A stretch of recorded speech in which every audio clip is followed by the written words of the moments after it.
পবিত্র কোরআনুল কারীমের সূরা বাকারার মধ্যে আল্লাহ পাক বলেন, ওয়ায়াসআলুনাকা মাযা ইউনফিকুন কুল মা আনফাকতুম মিন খায়র ফালিল ওয়ালিদাইনি ওয়াল আকরাবিন। আল্লাহ পাক বলেন, বন্ধু, মানুষ তোমার কাছে জানতে চায় কোন কোন জায়গায় পয়সা খরচ করবে, কোন কোন জায়গায় টাকা পয়সা ব্যয় করবে। জবাব তুমি দিও না, জবাব দিতেছি আমি আল্লাহ।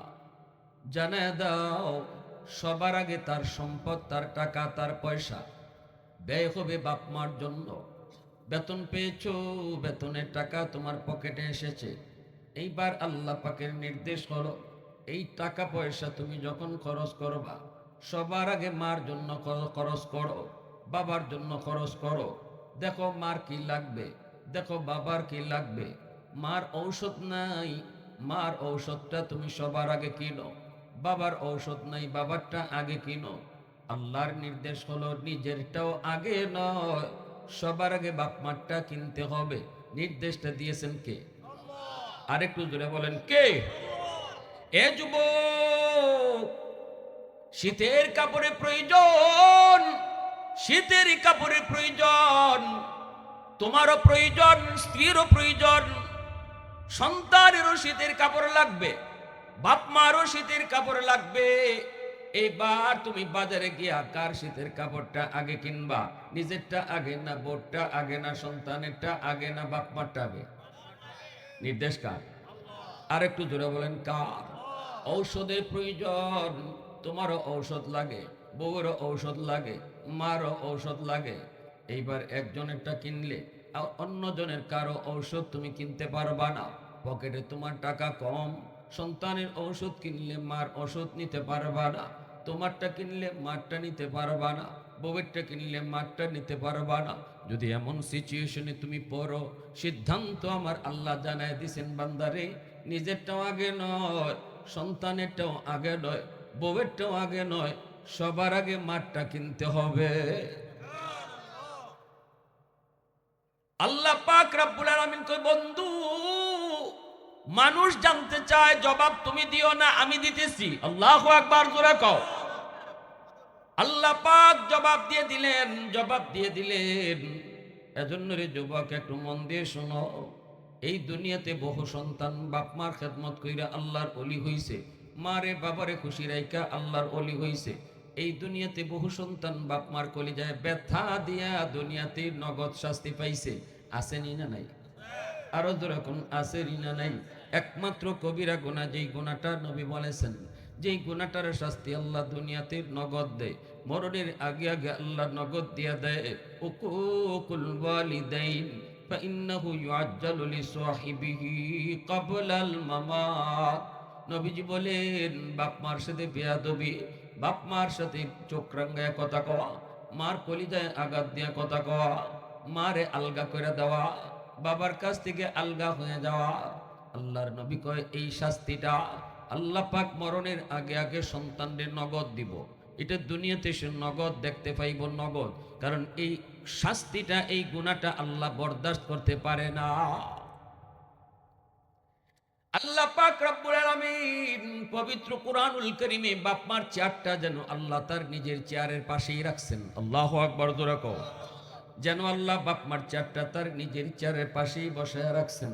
একজন মিনিস্টারের পাশে যদি কেউ বসা থাকে, তারে যদি আমরা নাও চিনি, মন্ত্রী মিনিস্টারের পাশে যদি কেউ বসা থাকে, তারে না চিনলেও এতটুকু বুঝতে কারো কোনো সমস্যা হয় না, লোকটা অবশ্যই কোনো ভিআইপি পারসন, ভিভিআইপি পারসন, অত্যন্ত দামি একজন মানুষ।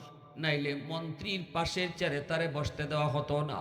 ঠিক তেমনি ভাবে আল্লাহ পাক তার নিজের পাশের চেয়ারেই বাপ মারে বসায় রাখছে। আওয়াজ দিয়ে সুবহানাল্লাহ।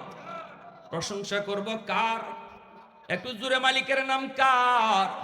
ওয়াহদাত কি হিফাজত নেহি বেকুওতে বাজু, वहदत की हिफाजत नहीं बेकुवत बाजू, आती नहीं कुछ कामी हक ले खुदा दा, आती नहीं कुछ कामी हक ले खुदा दा। ऐ मर्द खुदा तुझको कुव्वत नहीं हासिल, जा बैठ किसी गार में अल्लाह को कर याद, जा बैठ किसी गार में अल्लाह को कर याद। ये सच है कि बातिल की तरफदार नहीं हम, गद्दार न समझो हमें गद्दार नहीं हम।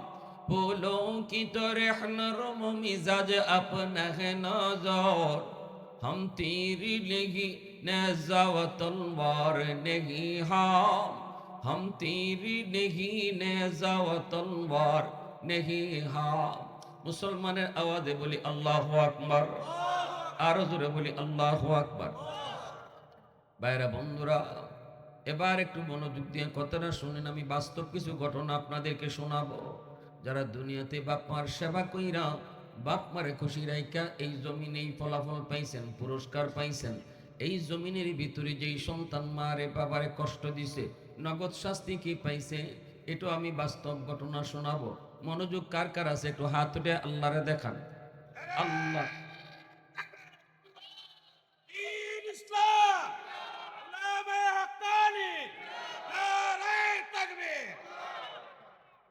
আমার ভাইরা বন্ধুরা, যুবক, আল্লাহর নবী বলেন সালাসাতুন দাওয়াতুম মুস্তাজাবাতুন লা শাক্কা ফীহ, দাওয়াতুল মাজলুম ওয়া দাওয়াতুল মুসাফির ওয়া দাওয়াতুল ওয়ালিদি আলা ওয়ালাদিহি।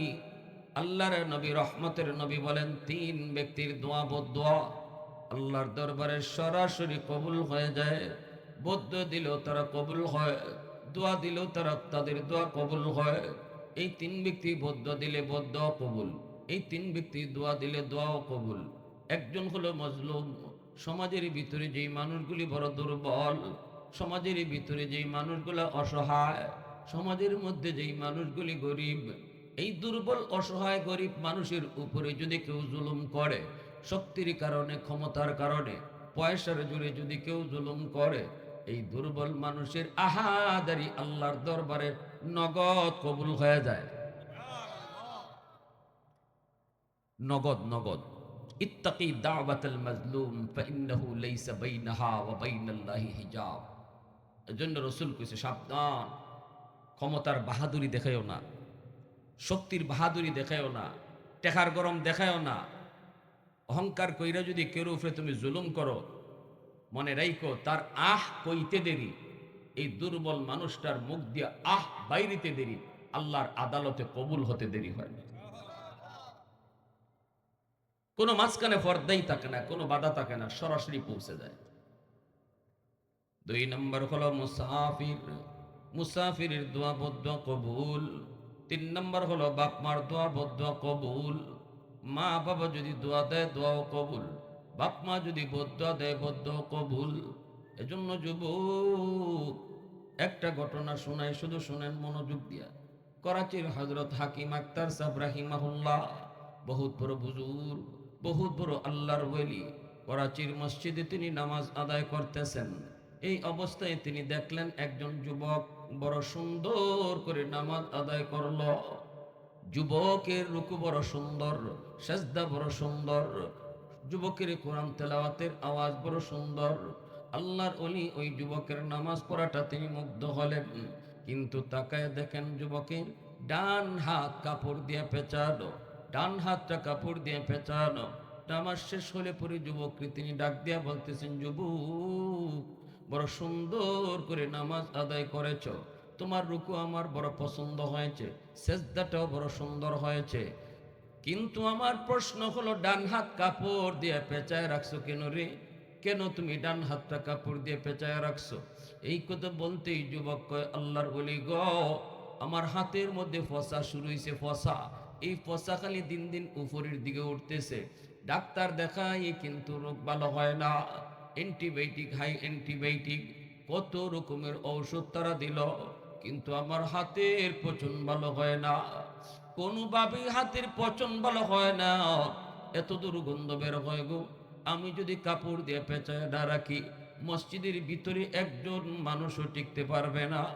এজন্য আমি কাপড় দিয়ে পেঁচায় রাখি। আল্লাহর ওলি তিনি বলতেছেন, বাবা অন্য দেশের ডাক্তার দেখাও না কেন? যুবক কান্দে আর বলতেছে, আল্লাহর ওলি আমার মন বলে তামাম দুনিয়ার সব ডাক্তার যদি দেখাই তবু রোগ ভালো হবে না, কারণ ডাক্তার আমার রোগ ধরতে পারে না, আমি আমার রোগ ধরে ফেলেছি। আমার রোগ হলো আসমানে, চিকিৎসা চলছে জমিনে। এই হাত, যেই হাত আমার ফসতেছে হুজুর, এই হাত দিয়ে আমি মারছিলাম। আমি আমার মার গর্ভে একমাত্র সন্তান, কষ্ট করে করে মা আমারে পড়ালেখা করাইলো। জন্মের কিছুদিন পরেই বাবা মারা গেলেন। আমার নানা নানি মামা মামি মাকে নিতে এসেছে, মা যায় নাই। মা বলছে, না না বাবা, আমি আর কোথাও বিয়ে বসবো না। আল্লাহ আমাকে একটা মানিক দিয়েছে, আমি আমার সন্তানের চেহারা দেখে জীবন যৌবন কাটায় দিব, আমি আর কোথাও বিয়ে বসবো না। হুজুর, আমার মা মানুষের বাড়িতে কাম করছে, আত্মীয় স্বজনের কাছ থেকে ধার এনে আমাকে পড়ালেখা করাইছে।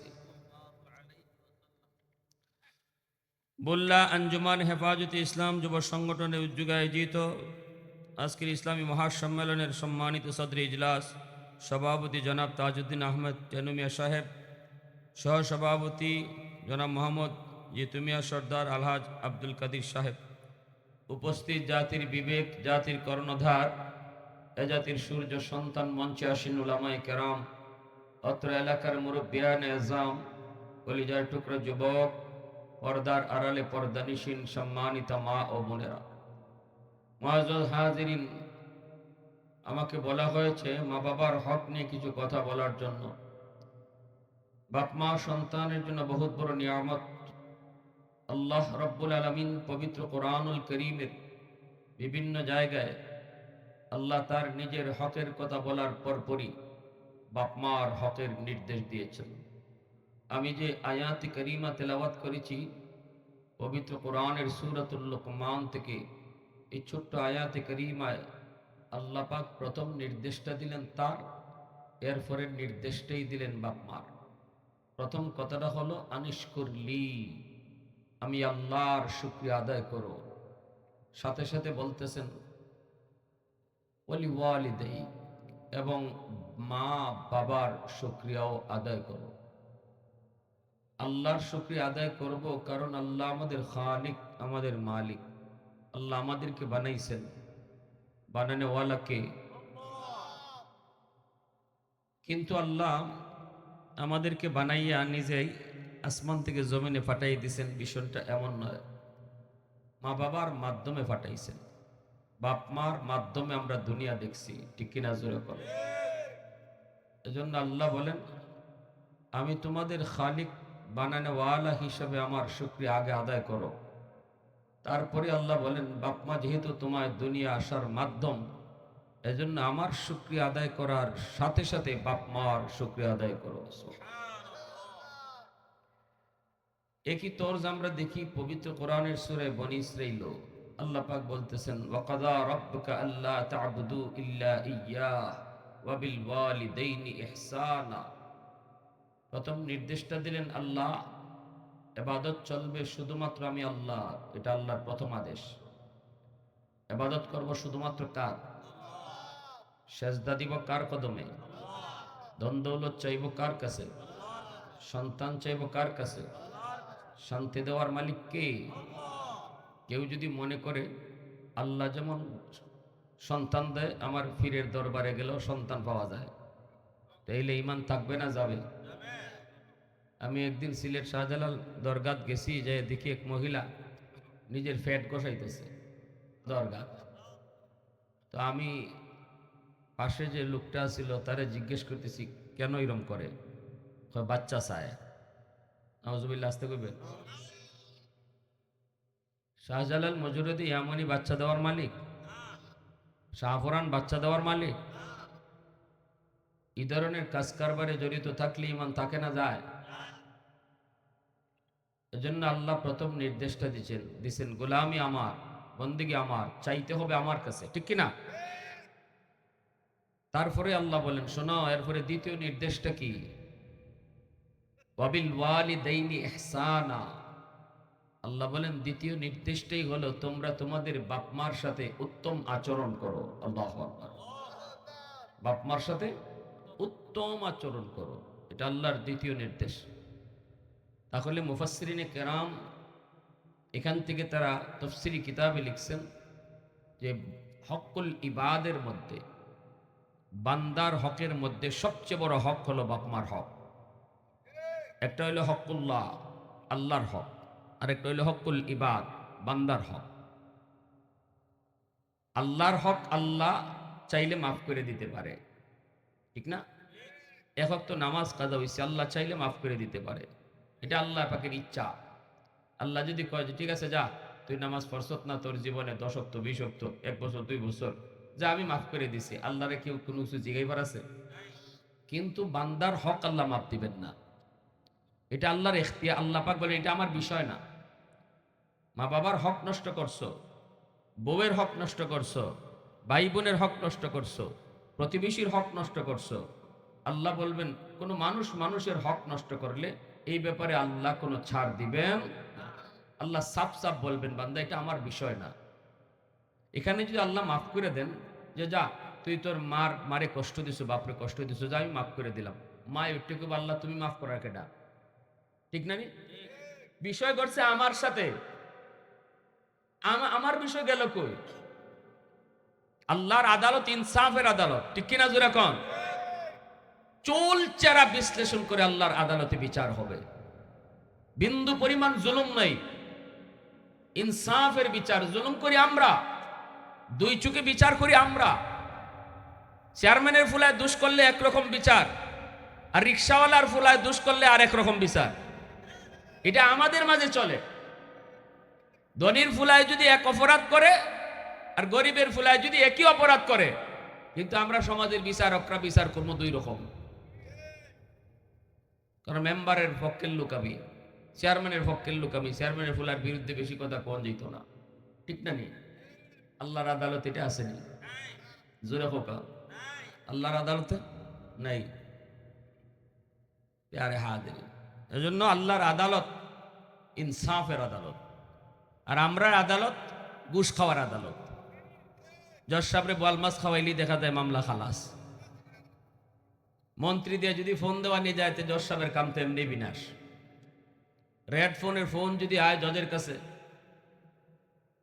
মন্ত্রী যদি খালি ফোন দিয়া কয় জজ সাহেব এত নম্বর মামলার এত নম্বর আসামি আমার দুলাবাড়ি করে হালার করে বাতি যা, 14 ফেস লাগায় যদি খালি কয় এই আমার এই লাগে সেই লাগে, তেই দেখবেন জজ সাহেবের মামলা খালাস, মামলা ডিসমিস। আল্লাহর আদালতে আসেননি কেউ বললার, কেউ ফোন দিয়ে জানাইবা আল্লাহরে যে আল্লাহ তোমার সামনে যে দাঁড়াই রয়েছে এনে আমার বাতি যা? এই সাহস আছে কারো? কারো নাই। এজন্য আল্লাহর আদালত ইনসাফের আদালত। আল্লাহ পাক দুনিয়াতে কোনো মানুষ যদি মানুষে ঠকায়, এই বিষয়টা আল্লাহ বিন্দু পরিমাণ ছাড় দিবেন না। এটা অত্যন্ত ভয়ঙ্কর বিচার। এজন্য বুদ্ধিমান কখনো মানুষের মামলা কান্দে লইয়া কবরে যায় না। বুদ্ধিমান কখনো কোনো মানুষের ধোঁকা দিয়া আবার এই মানুষের কাছ থেকে মাফ না লইয়া দুনিয়াতেই মামলা ডিসমিস না কইরা কেউ কবরে যায় না। বুদ্ধিমান যারা, আর নির্বুধ যারা, এরা দুনিয়ার মানুষের সব মামলা কান্দ লইয়া কবরে যায়। এরা বোকা, এরা বুদ্ধিমান না। আপনি কষ্ট দিচ্ছেন, হ্যাঁ দেলাইছেন হয়তো বা কোনো কারণে, একটু জুলুম করে ফেলছেন, গায়ের শক্তি আসিল বেশি, আপনার গোষ্ঠী আসিল বড়, টেকা আসিল বেশি, পাওয়ার আসিল বেশি, আপনি একটু দেখাই লিছেন, পরে সাথে সাথে মাফ চাইলিতা, মরার আগে মাফ চাইতা, আর নাই যেটা আনছেন এটা ফেরত দিতা, তাইলে আপনি বুদ্ধিমান। তাইলে এই মামলাটা দুনিয়ার আদালতে থাকে না, এটা আল্লাহর আদালতে যায়।